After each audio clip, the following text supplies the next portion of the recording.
Hi friends, குயிக்காக ஒரு white kurma பண்ணலாம்.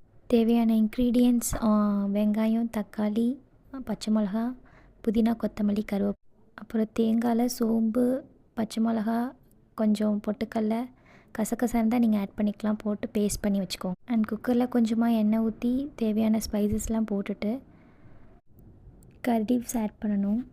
ஆட் பண்ணதுக்கப்புறம் கட் பண்ணி வச்சுருக்க ஆனியன்ஸ் நல்லா வதக்கிக்கணும். வதக்கிட்டு கல்லுப்பு கொஞ்சம் போட்டு வதக்கினா சீக்கிரமாக வதங்கும். நெக்ஸ்ட்டு ஆனியன்ஸ் வதங்கினோன்னே இஞ்சி பூண்டு பேஸ்ட் போட்டு வதக்கிட்டு நெக்ஸ்ட் தக்காளி போட்டு தக்காளி வதங்கினதுக்கப்புறம் புதினா கொத்தமல்லி போட்டு வதக்கிக்கோங்க.